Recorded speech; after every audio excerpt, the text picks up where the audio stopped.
فيديو النهاردة هنعمل مع بعض الكيكة الرهيبة اللي انتوا شايفينها دي. النهاردة هنعمل كيكة البرتقال والجزر، بجد من اجمل الكيكات اللي انتوا ممكن تعملوها. النهاردة هنعملها في الخلاط بطريقة سهلة جدا. كمان الكيكة دي صيامي، يعني بدون بيض بدون حليب بدون زبدة. بجد من اجمل الكيكات اللي انتوا ممكن تجربوها وتعملوها. كيكة هشة جدا خفيفة، ريحتها بجد مش قادرة اقول لكم كانت ريحتها قد ايه، فعلا مالية يعني البيت. كيكة حلوة جدا.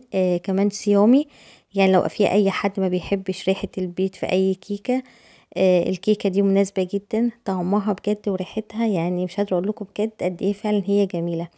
يلا بينا على طول نبدأ في الطريقة ونبدأ في المقادير. بس قبل ما يبدأ الفيديو اهم حاجة متنسوش الاشتراك في القناة واللايك والشير لو عجبكم الفيديو. اول حاجة هنبدأ بتحضيرها. هنعصر كده بقى يعني حوالي من 3 ل4 برتقانات. انا عايزة 3 كوبايات من عصير برتقان. لازم يعني يكون فريش، طبعا هيديكوا طعم احلى، واحنا يعني تقريبا يعني في الشتاء، يعني في موسم البرتقان، يعني برتقان متوفر بكمية رهيبة. هنا انا عصرت شوية. هحتاج الاول كوبايتين علشان الكيكة، والكوباية التالتة يعني خليتها على جنب علشان يعني هنسقي الكيكة في الاخر بصوص جميل جدا. لازم بقى اهم حاجة نصفي عصير برتقان كويس عشان بيكون فيه زي تفل كده، فعايزة كوبايتين يعني يكونوا صافيين مفهومش اي تفل من عصير البرتقان. وكمان هحتاج 3 جزرات. الجزر هنا ممكن على فكرة تقلله او يعني تزوده براحتكم. انا احتاجت 3 جزرات يعني تقريبا بالجرامات يعني 200 جرام. يعني حاولوا تبشروه او تقطعوه قطع صغيرة بس عشان يتفرم معاكم على طول في الخلاط، ما يبوظش معاكم الخلاط. يعني ممكن تبشروه او تقطعوه قطع صغيرة. كمان هحتاج 3 كوبايات من الدقيق. وكمان معايا كوباية وربع من السكر. السكر هنا ممكن على فكرة تزوده او تقلله براحتكم، لكن كوباية وربع كانت مظبوطة جدا. يعني لو في اي حد ما بيحبش يعني الحاجة مسكرة قوي، فممكن تقللي ربع كوباية، يعني من كوباية لكوباية وربع من السكر. كمان هحتاج 3 معالق كبار من النشا، يعني تقريبا 70 جرام. ودول ال3 جزرات اللي احنا بشرناهم. وكمان هنا معايا بقى ربع معلقة صغيرة من الملح.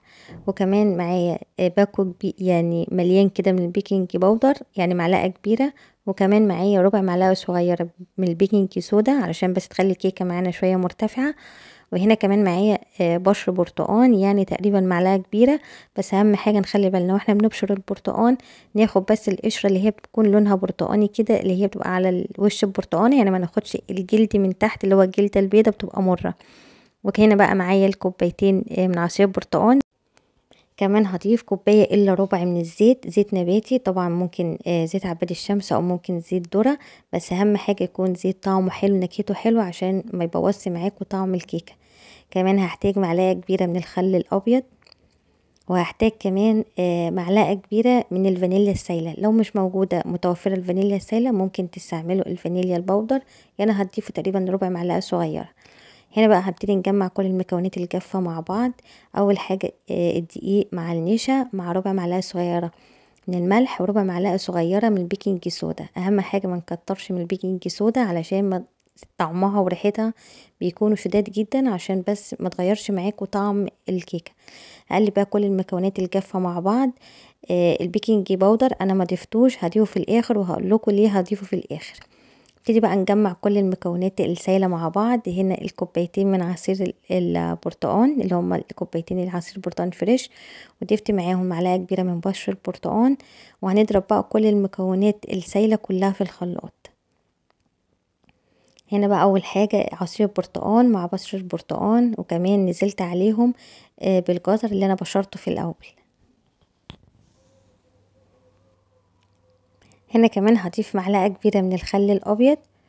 وضفت كمان السكر كوباية وربع من السكر. قلتلكوا ممكن تقللوا كمان السكر، يعني من كوباية لكوباية وربع. وكمان ضفت كوباية الا ربع من الزيت. وهنا اخر حاجة ضفتها معلقة كبيرة من الفانيليا. هنضرب بقى كل يعني المكونات دي كلها مع بعض في الخلاط. هنضرب بقى كويس جدا، يعني الخليط ده كويس لحد بس ما نتأكد ان السكر يعني اختلط كويس بباقي المكونات، وكمان بشر البرتقان والجزر يعني اختفوا خالص زي ما انتم شايفين. يعني احنا عايزين الخليط يكون يعني زي ما انتم شايفين كده، ما فيهوش اي قطع صغيره من بشر البرتقان ولا الجزر. يعني على قد ما تقدروا حاولوا ان انتوا يعني تضربوه كويس في الخلاط.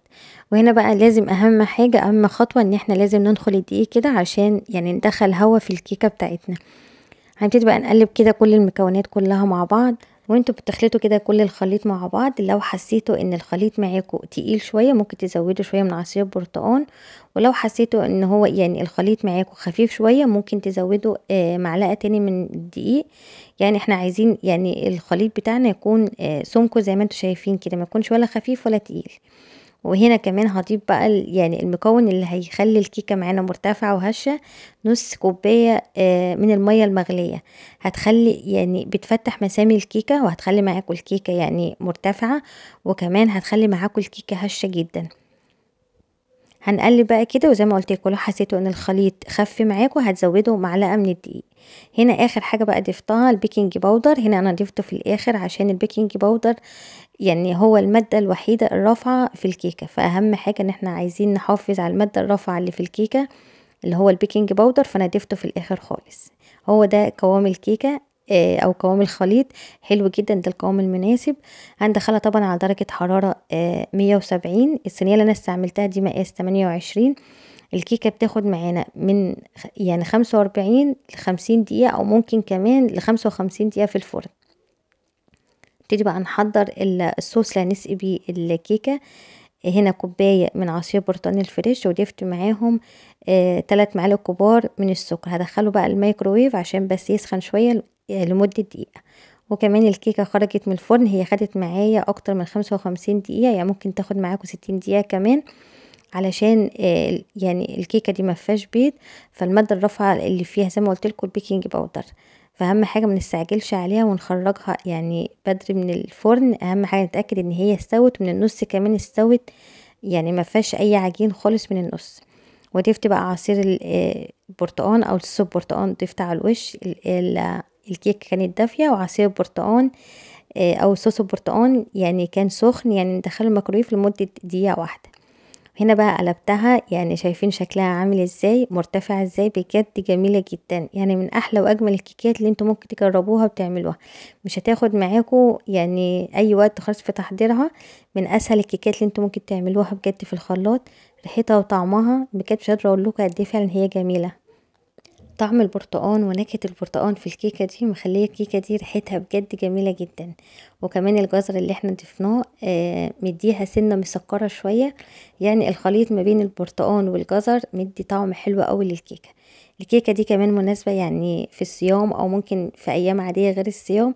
ما بيحبش كمان طعم البيض او زفرته في اي انواع من انواع الكيكات، ممكن تجربوا الكيكة دي. شايفين الكيكة قد ايه فعلا هي هشة من جوه، وكمان يعني طرية جدا ومرتفعة، بجد من اجمل الكيكات اللي انا يعني اللي انا جربتها. طعمها حلو قوي، الميكس ما بين الجزر والبرتقال مخلي الكيكة طعمها بجد رهيب. اتمنى ان انتوا تجربوها، واتمنى يكون فيديو النهارده عجبكم. تقريبا كده احنا وصلنا خلاص لنهايه فيديو النهارده. جربوها، وهستنى طبعا تعليقاتكم تحت الفيديو. وكمان لو عجبكم فيديو النهارده ما تنسوش الاشتراك في القناه، وما تنسوش كمان اللايك، وما تنسوش تشتركوا على صفحتي على الفيسبوك ونفس اسم قناتي على اليوتيوب. وبألف هنا على كل اللي يجرب كيكه النهارده، واشوفكم على خير، وباي باي.